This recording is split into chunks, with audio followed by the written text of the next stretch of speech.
Hey, all right, welcome back to Raff's Brain, a show about things that are interesting to me. I am your host, Rob Raffety. It's time. We're long overdue for another episode of Riffin with Raff, a return guest, folks. You may remember Olivier Ballou. Come on, it's been long enough. Olivier. No, Olivier. Olivier.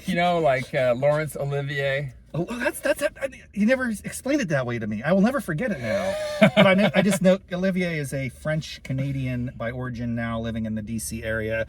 We met many years ago through work, and we've been fast friends and creative supporters. As you may recall, Olivier is a very talented graphic designer, and he has his own graphic novel series. We want an update on that. We spoke about it last time. He has two in the series that have been published. Val d'Or, Tales of his hometown, which are really fascinating, drawing on stories and lore from that area. But how's this third chapter going? I know there was a time when you weren't sure it was going to come out, but I think you did commit to it. Please. No, you backed down. You backed off. Okay, I know. Happens. It's awful to disappoint you. That's okay. No, I had initially hoping to do 3 in 3 years. Every year I said you had to have it's like a what is I know. It's a commitment yes. kind of device. Yes. But this year I assessed it 60 pages in, and I realized I couldn't do it justice with such a tight timeline. And so this is going to be a next year release. It sounds like Rob Rafferty's infiltrating you. Yeah, exactly. It's a terrible influence. You're the one that says pick a deadline and just ship it, baby. I know.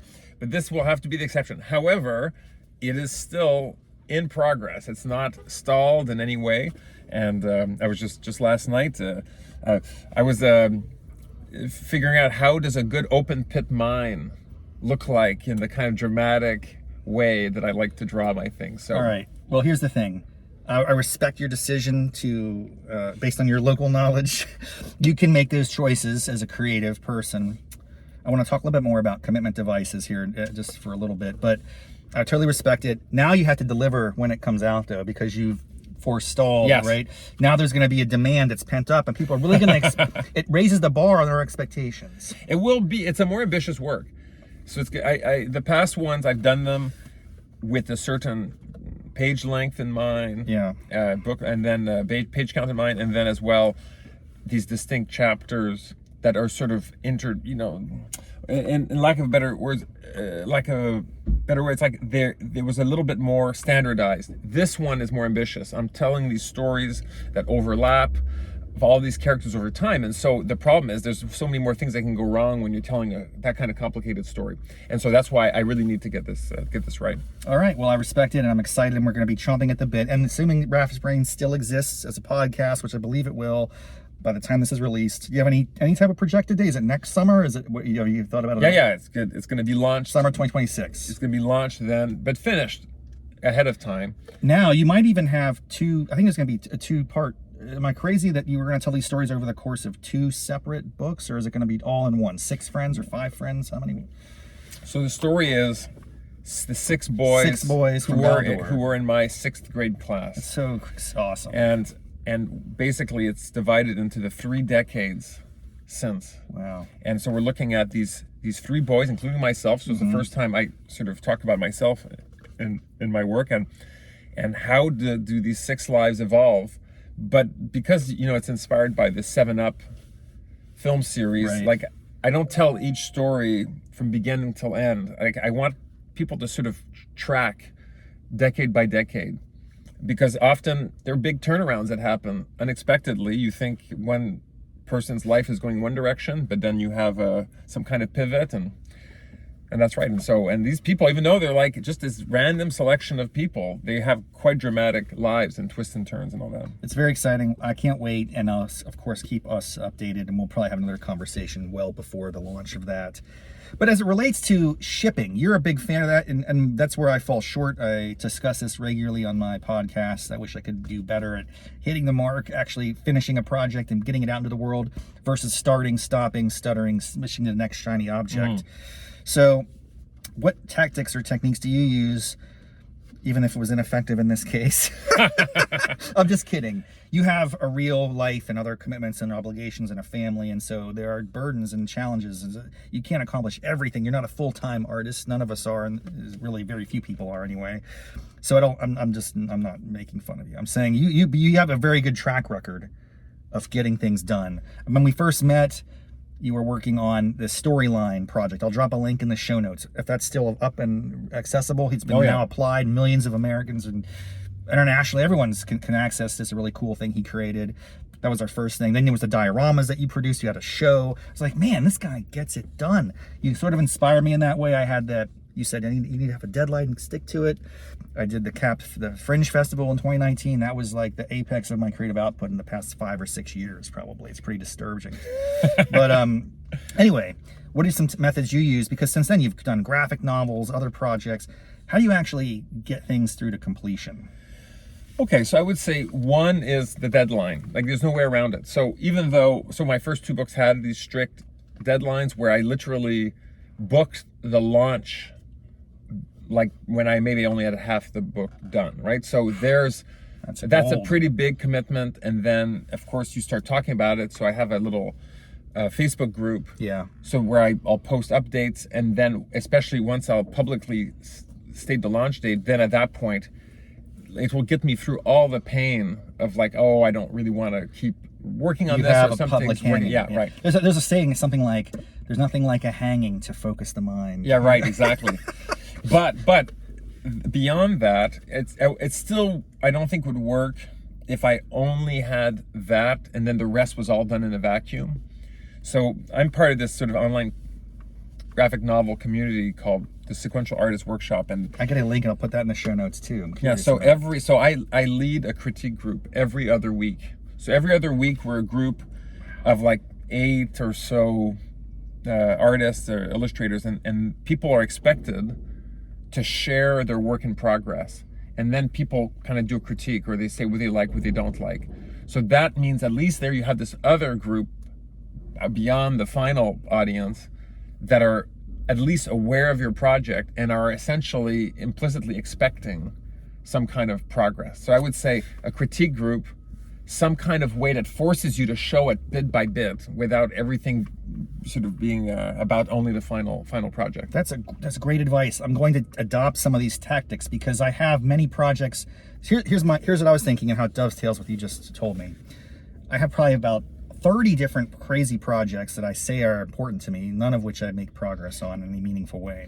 I need to whittle that down to a more manageable list. It might be 3 to 7. I don't know what that'll look like ultimately. I'll talk about it on the show as I do this. So maybe 1. No, I gotta have multiple. But then I'm gonna start blocking hours on my day or weekends, whenever I have the opportunity, evenings, whenever it is, to work on an express project. And I'll say, I'm not gonna just wait for the muse to strike and I'm gonna like chase it. I'm gonna actually force myself to work on the designated project that I've defined for this period of time. It's like work. I'm going to approach it with a different mindset, not just waiting for inspiration, but actually forcing inspiration and getting out of the way for this creative output to occur.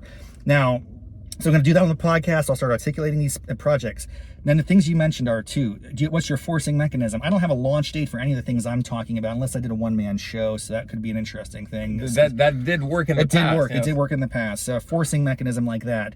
I'll see if those are out there, if there's something on the horizon. But the group is a great idea. I don't have any external, other than this idea of the podcast audience, which is like tens of listeners.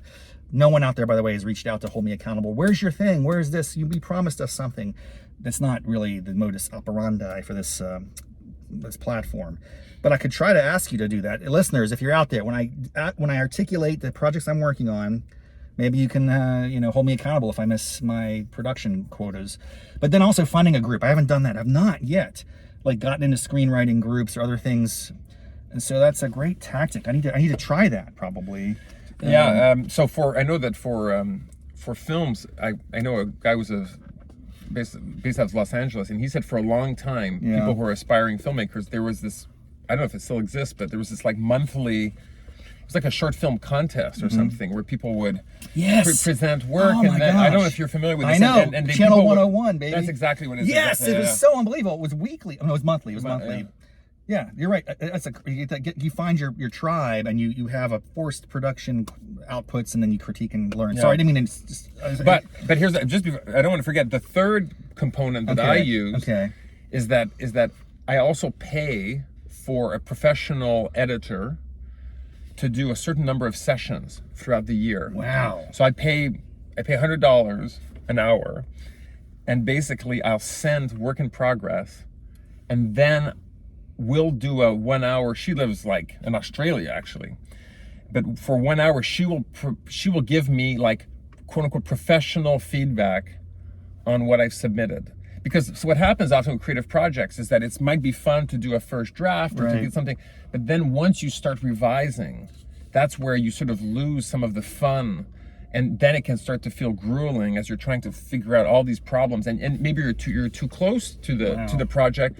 So then having this person, and plus you've paid a bit of money, which in a way makes you more committed to be like, okay, I need to get value out of this. Yeah. And this person is also essentially has eyes on your work, and so it makes it exist a little bit. I think adds more accountability. This is so fantastic. 3 takeaways, folks. I'm gonna actually apply them today. I'm gonna go home, I'm gonna write this stuff down. I'm gonna take action on it. You can hold me to that, you as well. First, a public hanging, a sort of deadline, self-imposed exposure that you commit to, that you have external forces expecting of something to exist. And so that's hard to come by, but I think I could look for those. Maybe it's a local art show or something. There's something there. Anyway, that's one. A small group of similar, like-minded creatives. Also, real quick on that note, my interviewing strategies are all terrible here. I just want the 3 things are the public hanging, the small group, and the paid professional feedback. But real quickly, jumping on this second issue, how valuable is it for you to see the work of others? Has that informed or shaped your approach to your own work when you are, because it's like a little bit of quid pro quo. You're like, they're giving you feedback. First of all, do you like their feedback? Is it ever like annoying? Oh yeah. Oh no. And in fact, it's valuable. Sometimes you really need the rude awakening. Like if, for example, like in my case, often it has to do with clarity. You know, like is the story even very clear? I have a very stripped down, sort of minimalist approach to storytelling. You want to make sure, but I think that also there are people in my group who are more advanced, more talented than I am, and in a way, I think it's important that I be exposed to that too, to see, okay, wow, like just one of our members just signed with Simon & Schuster just the other month. So holy moly. Yeah, so that is great. Like, I think it's also good to be exposed to that, to know that the bar can be even higher. Amazing. This has been super valuable for me. Thank you, Olivier. I appreciate it. And I have one last question, and this is, you don't have to say yes, but as I was just thinking in my mind, this is the first time in your upcoming book that you are telling stories about yourself. That you are a character. Yes. Have you drawn a version of yourself? Have you thought about what that character looks like yet? Yes. And I had, and I think it's an interesting challenge. I think the way I want to keep my characters distinct is I give them kind of slightly exaggerated qualities. So I used to have curly blonde hair. Well, it's kind of long now, but basically, so I sort of exaggerate that trait, and that becomes the sort of defining look that I got. Okay, so this is an ask. You don't have to answer. It's just a thought. One thing I've been playing around with, or trying to mess around with a little bit, I haven't done it extensively yet on my video version of the podcast, because of course Raff's Brain is available on audio and video formats. There's something to be said about a very good thumbnail for any video. I wonder if for this episode you might be willing to lend me some sample piece of art that could be your character. Like, here is the headshot of your character, and then we'll see if that gets more clicks. Okay, we'll do the test. We'll do the test. That's great. I'll do some A/B testing. Everything. Exactly. Yeah, very serious. Thank you, Olivier. You're the man. Oh yes, you're such an inspiration.